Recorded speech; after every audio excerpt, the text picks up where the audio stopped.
கடவுள் அருள் டிவி நேயர்களுக்கு astro KS ஐயங்காரின் பணிவான நமஸ்காரம். 2026 மார்ச் 6ஆம் தேதி முதல் 24/4/2028 வரை சனி பகவான் பூரட்டாதி 3ஆம் பாதத்திலிருந்து பூரட்டாதி 4ஆம் பாதத்துக்கு, அதாவது கும்ப ராசியிலிருந்து மீன ராசிக்கு போகிறார். இது வாக்கிய பஞ்சாங்க முறைப்படி கொடுக்கப்பட்டது. திருநள்ளாறு சனீஸ்வரன் கோவிலிலும் இந்த முறையை பின்பற்றுகிறார்கள். சரி, சனி பகவானை பற்றி ஒரு சில விஷயங்களை பார்ப்போம். சனி பகவான் மகர கும்ப ராசிக்கு ஆட்சி பெறுபவர். ஆண் சனி என்று சொல்லக்கூடியது கும்பத்திலும், பெண் சனி என்று சொல்லக்கூடியது மகரத்திலும் சொல்லக்கூடியது.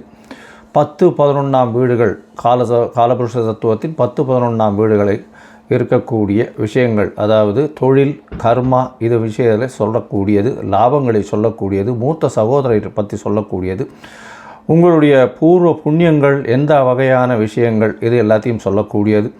உங்களுடைய அதாவது பாவம் புண்ணியம், இந்த விஷயத்தில் எல்லாவற்றிலும் கஷ்டங்களும் நல்ல விஷயங்களையும் சொல்லக்கூடியது சனி பகவானை பொறுத்தவரையிலும் உண்டான கடமைகள். சரி, சனி பகவானை பொறுத்தவரையிலும் பார்த்தீங்களேனால் சனி பகவான் பொதுவாகவே கர்மகாரகன்னு சொல்லக்கூடியவர். கர்மகாரகன் அப்படின்னு சொல்லக்கூடியவர், ஆயுள் காரகன்னு சொல்லக்கூடியவர். கர்மா என்று வடமொழியில் சொல்லும்பொழுது அது தொழிலை சொல்லக்கூடியது. செய்யக்கூடிய கர்மா என்றால் ஜீவனம் செய்யக்கூடிய தொழிலை வச்சு சொல்லக்கூடியது. அதனால் கர்ம காரகன் என்று சொல்லக்கூடியது. அதனால் உங்களுடைய தொழிலில் ஒரு பாதிப்பை ஏற்படுத்தக்கூடிய வாய்ப்புகளும், தொழிலில் மேன்மை அடையக்கூடிய வாய்ப்புகளும், மாற்றத்தை ஏற்படுத்தக்கூடிய வாய்ப்புகளும் உண்டு. ஆயுள் காரகன்னு சனியை சொல்கிறோம். சனி பகவான் ஆயுள் காரகன். 8ஆம் இடத்தினுடைய, அதாவது அஷ்டமத்தினுடைய அதிபதியே அவர் தான். ஆயுளை நிர்ணயிக்கக்கூடியவர் சனி பகவான். அவருக்கு காரகத்துவம் பெற்றிருக்கிறார். அதனால் உடல்நிலையில் பாதிப்பு, அதாவது ஹாஸ்பிட்டலைசேஷன், ஹாஸ்பிட்டல்லேருந்து வெளியில் வர முடியுமோ வர முடியாதோ, அது எல்லாத்தையும் சனி பகவானே டிசைட் பண்ணுவார்.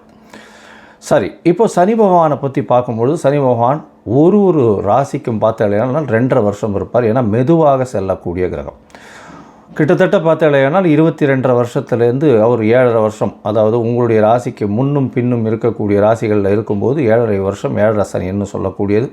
4ஆம் இடத்தில் இருக்கும்போது அர்த்த அஷ்டம சனி அப்படின்னு சொல்லக்கூடியது. 8ஆம் இடத்தில் இருக்கும்போது 8ஆம் இடத்துக்கு உண்டான அஷ்டம சனி என்று சொல்லக்கூடியது. இந்த 5 கட்டங்கள்லையும் பார்த்தோம்னா, அதாவது உங்களுடைய ராசிக்கு முன் பின் கட்டங்களும், 4ஆம் இடத்துக்கு சனி பகவான் வர்றவாளுக்கும் 8ஆம் இடத்துக்கு சனி பகவான் இருக்கக்கூடிய 5 ராசிகளுக்கும் நிச்சயமான பிரச்சனைகள் வரக்கூடிய வாய்ப்புகள் உண்டு. சரி, இந்த பிரச்சனைகள் என்னென்னவாக இருக்கும் அப்படின்னா, தொழில் சம்பந்தப்பட்டும் ஆயுள் சம்பந்தப்பட்டும் இருக்கக்கூடியது. வண்டி வாகனங்கள் ஆக்சிடென்ட் ஆகுது, இழப்புகளை சந்திக்கக்கூடிய நேரம், பெரிய தலகுனிவை சந்திக்கக்கூடிய நேரம். அதை தவிர செய்த வினைகளுக்கு பலன்களை அனுபவிக்கக்கூடிய நேரம். நல்வினையாக இருந்தால் நல்லதையும், தீய வினைகளாக இருந்தால் அதற்குண்டான விஷயத்தையும் அனுபவிக்கக்கூடிய காலமாக இந்த காலம் அமையும். அது எப்படி சார் சொல்கிறீங்க அப்படின்னா, சனி பகவான் துலாத்தில் உச்சம் பெற்று மேஷத்தில் நீச்சம் பெறுகிறார். துலாம் என்பது துலாக்கோல் என்று சொல்லக்கூடியது. உங்களுடைய நன்னடத்தை தீய நடத்தை ரெண்டத்தையும் ஒன்றாக வச்சு சமமாக பலன் கொடுக்கக்கூடியவர். அதனால் மிகவும் எச்சரிக்கையாக, இவருடைய காலகட்டங்களில் எச்சரிக்கையாக இருக்கிறது நல்லது. இந்த 7.5 சனி காலகட்டங்களில் உணவுகளில் கட்டுப்பாடுகள் ரொம்பவும் முக்கியம். அதை தவிர உடலில் வியர்வை வெளிவர உழைப்பது ரொம்பவும் நல்லது. அது தவிர கீழ்த்தட்டு மக்களுக்கு உதவி செய்வது மிகவும் நல்லது. அதாவது எளிய பரிகாரம்னு சொன்னால் இந்த எளிய பரிகாரம். இதை தவிர பார்த்தோம்னா, பொதுவாகவே திருநள்ளாறு சனீஸ்வரன் கோவில் வாரம் சனிக்கிழமை கோவிலுக்கு போய் அந்த நவகிரகத்தை சுற்றிட்டு வர்றது. அது தவிர சனிக்கிழமைக்கு எள் விளக்கு போடுறது, குறைந்தபட்சம் 3லிருந்து 8 வெள்ளி விளக்காவது போட்டுட்டு வர்றது. அது தவிர 8 வாரங்கள் சென்று சுற்றி வருவது. இது காக்கைக்கு சாதம் வைப்பது, காக்கை தயிர் சாதம் வைப்பது. விநாயகர் கோவிலில் தயிர் சாதம் சனிக்கிழமை விநியோகம் செய்வதற்கு கொடுப்பது. விநாயகருக்கு சதுர தேங்காய் உடைக்கிறது. ஆஞ்சநேயருக்கு வடமாலையோ வெண்ணெய் காப்போ சாத்துறது. ஆஞ்சநேயரும் விநாயகர் இந்த இருவரையும் எந்த கிரகமும் கட்டியதாக இல்லை. அதனால் எல்லா கிரகத்துக்கும் உண்டான பிரீத்தியாக எல்லா கிரகத்துக்கும் உண்டான பிரீத்தியாக பிள்ளையாரையும் ஆஞ்சநேயரும் சொல்கிறது ரொம்பவுமே முக்கியம். அது தவிர பார்த்தோம்னா, சனி பகவான் உங்களுடைய எந்த ராசியில் இருக்காரோ, அதாவது இப்போ மீன ராசியில் இருக்கார், மீன ராசியிலிருந்து அவருக்கு 3, 7, 10 என்ற 3 பார்வைகள் உண்டு. சனி பகவான் இருக்கும் இடத்தை விட பார்க்கும் இடத்தை அதிகமாக கெடுப்பார். பார்க்கும் இடம் 3ஆம் இடம் அப்படின்னா, 3ஆம் இடம் அப்படின்றது வர்றது பார்த்தோம்னா ரிஷபம் வருது, கன்னி வருது. அது தவிர பார்த்தேனால் விருச்சிகம் வரும். அதாவது 10ஆம் இடம்னு சொல்லக்கூடியது தனுசு வரும். இந்த 3 இடத்தையும் கெடுக்கக்கூடிய வல்லமை அவருக்கு உண்டு.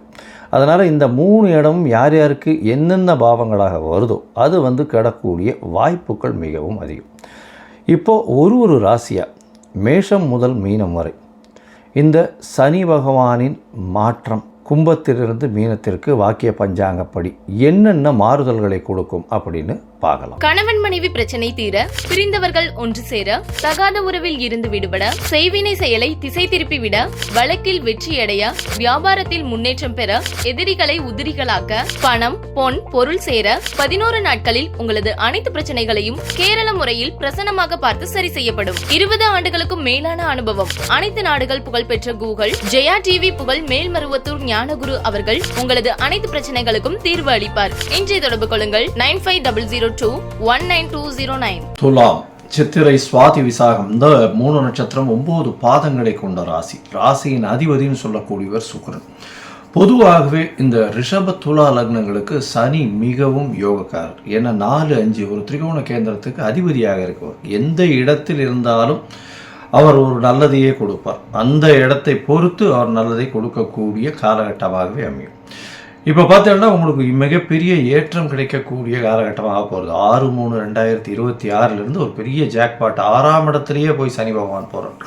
சனி பகவான் 6ஆம் இடத்துல இருக்கிறது பெரிய விசேஷம். என்ன சார் இப்படி சொல்கிறீங்க? 6ஆம் இடம் ருணரோக சத்ருஸ்தானம் அப்படின்னு சொன்னால் அது எல்லாத்தையுமே கம்மி பண்ணக்கூடிய, அதில் எல்லாத்திலையுமே வெற்றி பெறக்கூடிய வாய்ப்பை உங்களுக்கு அதிகமாக கொடுப்பார். அதாவது உடல் நலத்தில் சற்று ஏற்றம் வரக்கூடிய காலகட்டமாக இருக்கும். அதை தவிர பார்த்தேனால் எதிரிகள் அற்ற நிலைமை இருக்கும். எதிரிகளை வெல்லக்கூடிய திறமை வரும். உங்களுடைய கடன் அடையக்கூடிய வாய்ப்பு, புதிய கடன் அவங்களே வந்து கொடுப்பாங்க. நீங்கள் கேட்கவே வேண்டாம். இவ்வளோ நாளாக வந்து உங்களது சிபில் ஸ்கோரிங்லாம் ரொம்ப மோசமாக இருந்திருக்கும். இப்போ பார்த்தீங்கன்னா சிபில் ஸ்கோரிங், கடன் எல்லாமே வந்து அவங்களே கொடுக்குற அளவுக்கு கொண்டு வந்து கொடுக்கக்கூடிய வாய்ப்புகள் மிகவும் அதிகம்.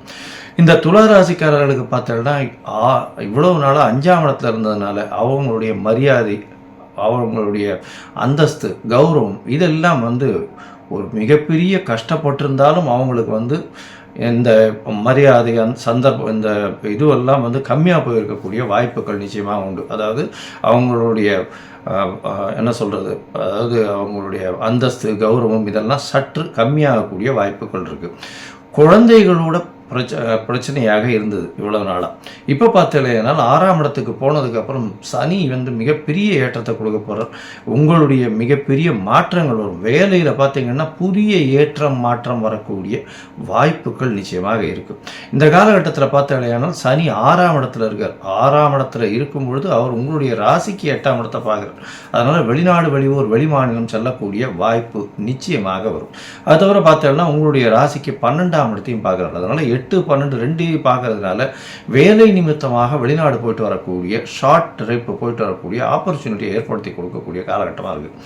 இப்போ பார்த்தோம்னா சனி பகவான் 12ஆம் இடத்தையும் பார்க்குறார். அவர் சனி பகவான் 8ஆம் இடத்தையும் பார்க்குறார். உடல் நலத்தில் எப்படி சார் இருக்கும்? சற்று பின்னடைவு இருந்தாலும் கவலைப்பட தேவையில்லை. உங்களுக்கு 6ஆம் இடத்துல சனி பகவான் உட்கார்ந்துருக்கிறதுனால கண்டிப்பாக உடல் நலத்தில் மேன்மை மட்டுமே இருக்கக்கூடிய காலகட்டமாக இருக்கும். இந்த காலகட்டத்தில் பார்த்தோம்னா மறைந்திருந்த இடத்துலேருந்து பணவரவுகள் அதிகமாக வரக்கூடிய வாய்ப்பு. ஏன்னா மறைந்த செல்வங்கள் வரும். அதுவும் வந்து பார்த்தோம்னா இந்த செக்மெண்ட்டில் இருக்கிறவங்க, ஐடி செக்மெண்ட்டில் இருக்கிறவங்க, அதை தவிர வந்து இந்த க்ளவுடு அந்த மாதிரியான செக்மெண்ட்டில் வேலை செய்கிறவங்க, சூப்பர் ஸ்பெஷாலிட்டி ரேஞ்சஸில் வேலை செய்கிறவங்க, அதாவது இந்த சாப், அதை தவிர அந்த மாதிரியான சூப்பர் ஸ்பெஷாலிட்டி ரேஞ்சஸில் வேலை செய்கிறவங்க எல்லாருக்குமே பெரிய ஏற்றம் கிடைக்கும். ஐடியில் பெரிய ஏற்றம் இருக்கும். அதை தவிர இந்த சின்னத்திரை, பெரிய திரை, திரை கலைஞர்கள், அதை தவிர வந்து பெரிய திரை கலைஞர்களுக்கெல்லாம் பெரிய மாற்றங்கள் வரக்கூடிய வாய்ப்புகள் உண்டு. அதுவும் வந்து சின்னத்திரை, பெரிய திரை கலைஞர்கள் அதிகமாக உழைப்பு போடக்கூடிய இந்த ஸ்டண்ட் மாஸ்டர்ஸு, அதை தவிர வந்து இந்த துப்புரவு பணி, அதை தவிர சாப்பாடு சமையல் கலை வல்லுநர்கள், இவங்களுக்கெல்லாம் பார்த்திங்கன்னா சில திரைத்துறையில் பெரிய ஏற்றம் இருக்கும். கேமராமேன், லைட்மேன், இவங்களுக்கெல்லாம் பெரிய மாற்றங்கள் வரும். அதீதமாக பணம் வரக்கூடிய வாய்ப்புகள் நிச்சயமாக இருக்கும். இந்த காலகட்டத்தில் பார்க்கும்பொழுது உங்களுடைய ராசிக்கு 12ஆம் இடத்தையும் வந்து சனி பார்க்கறதுனால சிறு சிறு செலவுகள் வரும். தேவையற்ற செலவுகளை பண்ண வேண்டிய காலகட்டமாக அமையும். நீங்களே நினச்சி கூட பார்த்துருக்க மாட்டீங்க. திடீர்னு செலவாகிடும். செலவு பண்ணிவிட்டு அப்புறம் யோசிப்பீங்க, என்னடா இதுக்கு செலவு பண்ணியிருக்கலாமா வேண்டாமான்னு. அதனால் இந்த காலகட்டத்தில் எந்த ஒரு விஷயத்தையும் செலவு பண்ணுறதை ரொம்ப ஜாக்கிரதையாக யோசித்து பண்ணுறது ரொம்ப நல்லது. உங்களுடைய ராசிக்கு 3ஆம் வீட்டையும் வந்து சனி பார்க்குறாரு. முயற்சி ஸ்தானம்னு சொல்லக்கூடிய 3ஆம் வீட்டை பார்க்குறதுனால சிறு சிறு தடங்கல்கள் வரும். சிறு சிறு தடங்கள் வந்தாலும் அந்த தடங்களையும் மீறி வெற்றி கொள்ளக்கூடிய காலகட்டமாக அமையும். போட்டித் தேர்வில் நிச்சயமாக வெற்றி பெறக்கூடிய வாய்ப்புகள் இந்த காலகட்டத்தில் நிச்சயமாக உண்டு. மொத்தத்தில் பார்க்கும்போது இந்த துலா ராசிக்காரர்களுக்கு ஏற்றமான காலம். ஏன்னா பொதுவாகவே வந்து 3, 6, 8, 12 இந்த இடத்துலெல்லாம் வந்து அசுப கிரகங்கள் இருந்தாலும் மறைந்திருந்த கிரகங்கள் இருந்தாலும் பெரிய ஏற்றத்தை கொடுக்கும்ன்றது ஜோதிட சாஸ்திரம். அதன் வழியாக 6ஆம் இடத்தில் சனி பகவான் இருக்கிறது. பெரிய செல்வங்களை கூட்டி கொடுக்கும். புதிய வேலை அமையும். வேலையில் ஏற்றம் இருக்கும். ஏற்றத்தில் ஒரு மாற்றம் இருக்கும். ஏன்னா உங்களுக்கு ப்ரமோஷன் கொடுத்து வெளியூர், வெளிநாடு, வெளிமாநிலம் போக சொல்லக்கூடிய வாய்ப்புகள் இந்த காலகட்டத்தில் கிடைக்கும். அது தவிர உங்களுக்கு மறைந்த இடத்திலிருந்து செல்வங்கள் வரும். மறைந்த இடத்திலிருந்து செல்வங்கள் வரும் அப்படின்னா இந்த மைனிங்கு, கோல், அது தவிர வந்து இந்த ஆயில் ட்ரேடிங்கில் இருக்கிறவங்க இவங்களுக்கெல்லாம் பெரிய ஏற்றம் இருக்கும். பழைய இரும்புகள் விற்கக்கூடிய வாய்ப்புகள் நிச்சயமாக இந்த காலகட்டத்தில் இருக்கும். அது தவிர பார்த்தீங்கன்னா கிணறு, அந்த மாதிரி பம்ப் செட்டு, இந்த மாதிரியான வியாபாரம் பண்ணுறவங்களுக்கு பெரிய ஏற்றம் கிடைக்கக்கூடிய காலகட்டமாக இந்த சனி பெயர்ச்சி அமைய போகிறது. அது தவிர பார்த்தோம்னா வெளிநாடு போயிட்டு வரக்கூடிய ஷார்ட் ட்ரிப் ப்ரப்போசல்ஸ் இருக்கும். அது தவிர தூக்கத்தில் சற்று பிரச்சனைகள் வரக்கூடிய காலகட்டம். அதீதமான உழைப்பு போட வேண்டிய காலகட்டமாக அமையும். அதாவது 12 மணி நேரம் இல்லை, 17 மணி நேரம், 16 மணி நேரம் வேலை செய்யக்கூடிய அளவுக்கு உடல் உழைப்பை அதிகமாக போடுவீங்க. ஏன்னா 12ஆம் இடத்தை சனி பார்க்கும்பொழுது உங்களை தூங்க விட மாட்டார். உங்களுடைய இலக்கை நோக்கியே பயணிக்க வைப்பார். அது தவிர வந்து போட்டித் தேர்வு போட்டிகள் எல்லாவற்றிலும் நிச்சயமான வெற்றி வரும். புதிய கடன் அமையக்கூடிய வாய்ப்புகள் உண்டு. அந்த கடனை அவங்களே கொண்டு கொடுப்பாங்க. எவ்வளோ நாளாக கடன் பட்டு மனசு கஷ்டமாக இருக்கும், இப்போ கடன் எல்லாம் தேர்ந்து நீங்கள் கொஞ்சம் கடன் வாங்கிக்கிங்க அப்படின்னு சொல்கிற அளவுக்கு உங்களுடைய பர்ஃபார்மன்ஸ் நல்லபடியாக இருக்கும். உங்களுடைய ரேட்டிங் நல்லபடியாக இருக்கும். உங்களுடைய இமேஜ் நல்லபடியாக இருக்கும். முயற்சிகளில் சிறு சிறு பின்னடைவு இருக்கும். இருந்தாலும் முயற்சிகளில் கன்சிஸ்டண்ட்டாக ஒர்க் பண்ணி நீங்கள் வெற்றி பெறக்கூடிய வாய்ப்புகள் நிச்சயமாக இருக்கும். இந்த காலகட்டத்தில் பார்த்தீங்கன்னா நீங்கள் சனி பகவானுக்கு இந்த பாதாள சனி பகவான் அப்படின்னு அருகில் இருக்கக்கூடிய திருப்புரம்பரம் அப்படின்னு சொல்லக்கூடிய இடம், அதாவது தஞ்சாவூர் பக்கத்தில் இருக்குது. அந்த இடத்துக்கு போயிட்டு வாங்கும். சனி பகவானால் வரக்கூடிய பிரச்சனைகள் எந்த பிரச்சனைகளாக இருந்தாலும் வரப்போகிற பிரச்சனைகள் எல்லாமே நிச்சயமாக சூரியனை கண்ட பனி போல நிச்சயமாக செல்லக்கூடிய வாய்ப்புகள் மிகவும் அதிகம். சனீஸ்வரனுக்கு பார்த்தீங்கன்னா அந்த கால பைரவர் அப்படின்னு சொல்லக்கூடிய தேய்பிறை அஷ்டமியில் வந்து அவருக்கு போய் இது வந்து தேங்காய் உடைச்சி விளக்கேற்றிட்டு வர்றது. தேய்பிறை அஷ்டமியில் காலபைரவர் எங்கே இருப்பார்? காலபைரவர் வடகிழக்கு மூலையில் எல்லா சிவன் கோவில்லையும் இருப்பார். அவர் தான் வந்து கோவிலை கட்டி காக்கிறவர். சரி, இந்த காலபைரவரை ஏன் நம்ம போய் சேவிக்கணும் அப்படின்னா சனீஸ்வரனுடைய குருநாதர் என்று அழைக்கப்படுவார். அதனால் காலபைரவர் பூஜை செய்யும்பொழுது அவருக்கு நிச்சயமாக அவர் சொல்வதை தட்டுவது இல்லை என்ற கட்டாயத்தில் இருக்கார். அது தவிர இந்த தனிக்கு உண்டான ஆடை வஸ்திரம் அப்படின்னு சொல்லக்கூடியது கருப்பு நிற எள்ளு, கருப்பு நாய்க்கு உணவு கொடுப்பது, கருப்பு வஸ்திரங்கள் கொடுப்பது. அதாவது சபரிமலை போயிட்டு வர்றது, ஒரு 2 தரம் 3 தரம் வருஷத்துக்கு சபரிமலை போயிட்டு வர்றது. சபரிமலை போகிறதுல என்ன விசேஷம்னா அடர்ந்த காட்டுக்குள்ளே போகக்கூடியதும், உங்களுக்கு காலை மாலை மினிமம் 2 வேளையும் குளிக்க வேண்டிய கட்டாயம். பச்சை தண்ணீர் தான் குளிக்கணும். எந்த ஒரு தீட்டு தோஷம்லாம் படக்கூடாது. அந்த மாதிரியான மெயின்டைன் பண்ணுறதுனால சனி பகவானுக்கு உரித்தான பரிகாரம் அப்படின்னு சொல்லக்கூடியது. சரி, இப்போ வந்து சனி பகவானுக்கு நான் எங்கேயும் கோவிலுக்கும் போக முடியல. சரி, அதுக்கு முன்னாடி என்னால் எதுவும் செய்யவும் முடியாது. சனி பகவானுக்கு வேறு என்ன செய்யலாம் அப்படின்னு பார்த்தோன்னா, ஏழை எளிய கால் முடமாக இருக்கக்கூடியவர்களுக்கு உங்களால் முடிஞ்ச இரும்பு சம்பந்த இந்த சக்கர வாகனம், அதை தவிர வந்து உங்களால் முடிஞ்ச அந்த கையில் வாக்கிங் ஸ்டிக்கு, அந்த மாதிரியான விஷயங்கள் வாங்கி கொடுக்குறது. சனி பகவானுக்கு அப்படின்னு சொல்லும்பொழுது மூத்த குடிமக்கள், அதாவது சீனியர் சிட்டிசன்ஸ் ஹோம், அதாவது கைவிடப்பட்ட சீனியர் சிட்டிசன்ஸ் ஹோமுக்கு வந்து உங்களால் முடிஞ்சது தானமாக கொடுக்கறது. அதாவது சாப்பாட்டு விஷயங்கள் தானமாக கொடுக்கறது. முகத்தில் அடிபட்டு முகம் வந்து க்ஷீணம் அடைஞ்சு அந்த மாதிரி இருக்கக்கூடிய பீப்புளுக்கு வந்து உங்களால் முடிஞ்சது தானம் பண்ணக்கூடியது. அது தவிர பார்த்தீங்கன்னா கால் முடமாக இருப்பவர்களுக்கு உங்களால் முடிஞ்ச தானங்கள் கொடுப்பது. தானம் என்ன கொடுக்கறது அப்படின்னா இரும்பு சம்பந்தப்பட்ட லெதர், அதாவது தோல் சம்பந்தப்பட்ட விஷயங்கள் கொடுக்கறது. தோல் பை, தோல் க்ளவுஸு, அது தவிர வந்து லெதர் ஜாக்கெட், இந்த மாதிரியான விஷயங்கள் வாங்கி கொடுக்கறது மிகவும் நன்மையை ஏற்றத்தை நிச்சயமாக கொடுக்கும். சரி, இது எதுவுமே நம்மளால் பண்ண முடியல அப்படின்னா வேறு என்ன பண்ணுறது அப்படின்னா, சனி பகவானுக்கு உண்டான ஒரு எளிய காயத்ரி மந்திரம். ஓம் காகத்வஜாய வித்மஹே கட்காஸ்தாய தீமஹி தன்னோ மந்த பிரச்சோதயாத்து அப்படின்னு சனி பகவானுக்கு உண்டான சனீஸ்வர காயத்ரி மந்திரம் இருக்குது. அந்த சனீஸ்வர காயத்ரி மந்திரம் ஒரு நாளைக்கு 8 முறை ஜபிக்கிறது மிகவும் விசேஷம். அதுவும் முடியாதவர்கள் சனிக்கிழமைகளில் கார்த்தால சனி ஹோரையில் ஒரு 8 முறை அதை உபாசனம் செய்யறதன் மூலியமாக சனி பகவான் மூலியமாக வரக்கூடிய வந்த பிரச்சனைகள் தீரக்கூடிய வாய்ப்பு உண்டு. அருகில் இருக்கக்கூடிய இந்த வெயில் காலத்தில் கருப்பு கொடை தானமாக வாங்கி கொடுக்கறது, இதெல்லாம் ரொம்ப எளிய பரிகாரம். செருப்பு வாங்கி தானமாக கொடுக்கறது, இதெல்லாம் ரொம்ப எளிய பரிகாரம்.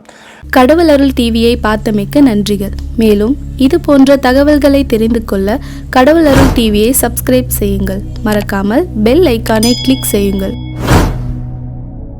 கணவன் மனைவி பிரச்சனை தீர, பிரிந்தவர்கள் ஒன்று சேர, தகாத உறவில் இருந்து விடுபட, செய்வினை செயலை திசை திருப்பி விட, வழக்கில் வெற்றியடைய, வியாபாரத்தில் முன்னேற்றம் பெற, எதிரிகளை உதிரிகளாக்க, பணம் பொன் பொருள் சேர 11 நாட்களில் உங்களது அனைத்து பிரச்சனைகளையும் கேரள முறையில் பிரசன்னமாக பார்த்து சரி செய்யப்படும். 20 ஆண்டுகளுக்கும் மேலான அனுபவம். அனைத்து நாடுகள் புகழ்பெற்ற கூகுள் ஜெயா டிவி புகழ் மேல்மருவத்தூர் ஞானகுரு அவர்கள் உங்களது அனைத்து பிரச்சனைகளுக்கும் தீர்வு அளிப்பார். இன்றைய தொடர்பு கொள்ளுங்கள் 9500219209.